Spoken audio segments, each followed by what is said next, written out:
plea from a single mom to make sure everyone will be okay.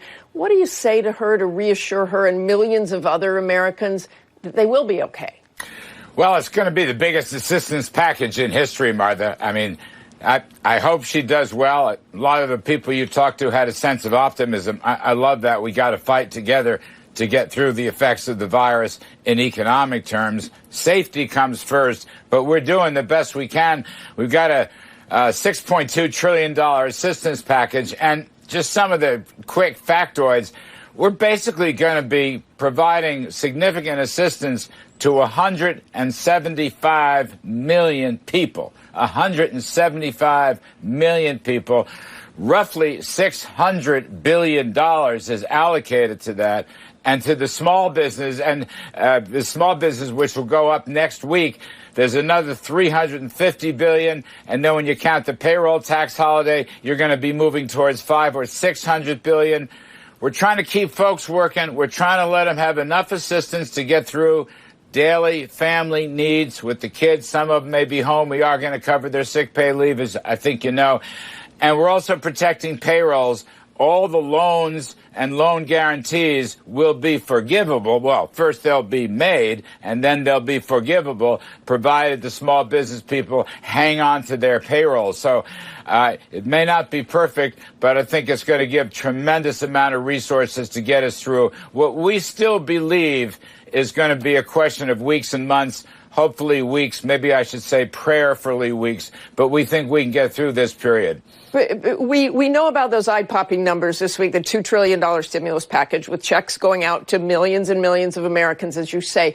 But will that be enough given those soaring unemployment numbers? More than 3 million people.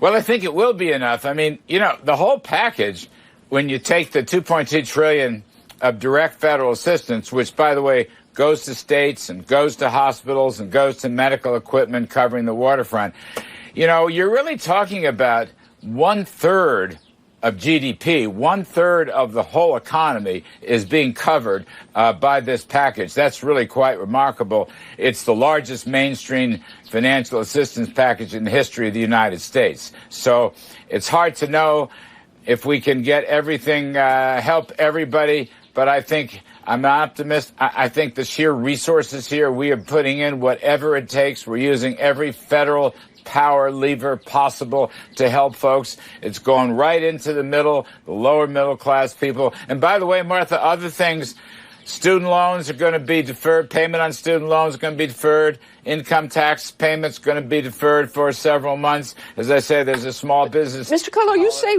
you say weeks, not months, but months. But how can you be sure that this economic tragedy won't be long-term if there's no guarantee that people will have jobs to return to? Because getting those businesses reopened, we've heard it from them, with changes necessary to ensure people stay healthy, will take time. Coffee shops are not going to look the way they did before. Theaters. So what is waiting for unemployed people on the other side of this? I don't see how it can be just weeks. Well, listen, I say that weeks. It could be 4 weeks. It could be 8 weeks. I say that hopefully, and I say that prayerfully. That's what some of the science experts, health, are telling us. I don't know if they'll be right. But let me just say this. You can't have a good job unless you have a healthy business.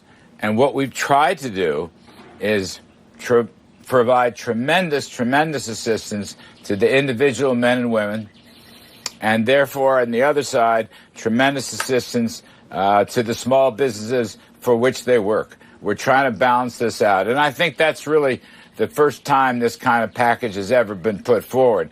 I can't guarantee it. I can't wave a magic wand. I wish I could.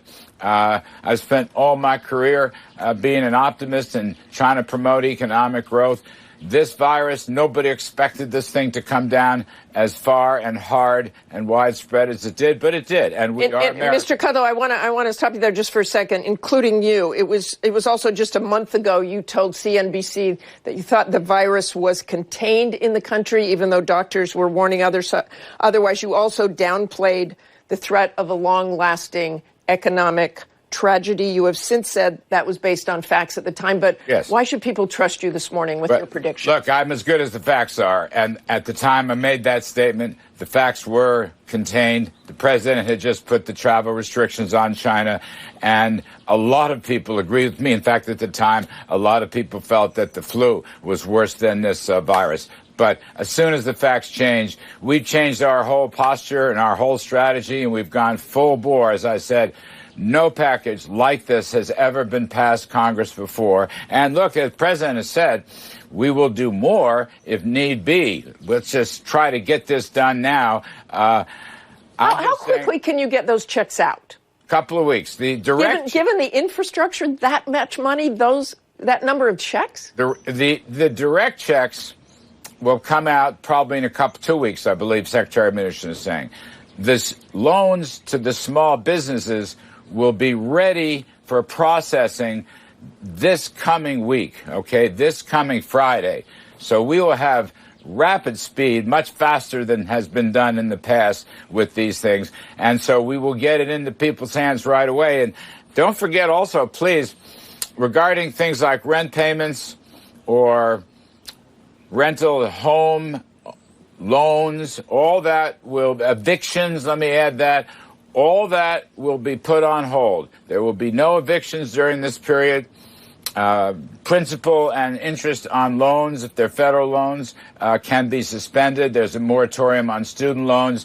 We've tried to cover every single base as we realize the scope and spread of this thing. So it's really as much as anybody has ever done. And by the way, we have provided temporary emergency financing from the Treasury Department to unlock massive resources from the Federal Reserve. That resources will help stabilize financial markets, will also stabilize credit card payments, student loan payments, money market funds, Mr. Kudlow, stock market. If you would quickly, please, even in the most optimistic scenarios, how can you spend that kind of money and not raise taxes?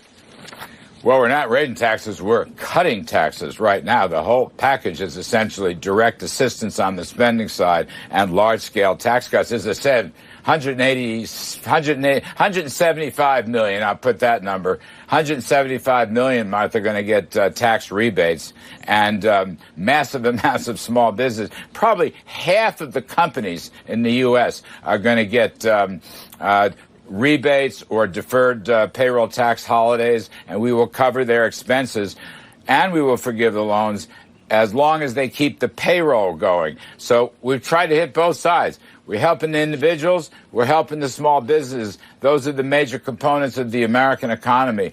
I hope that the machinery works. Secretary Mnuchin's working hard. Our National Economic Council's working hard. I'm going to have to stop you there, Mr. Kudlow. I know that you're all working hard, and we really appreciate you appearing this morning on the program. Thank you. Appreciate it very much. Thanks very much. So let's get some analysis now from ABC Chief Business and Economic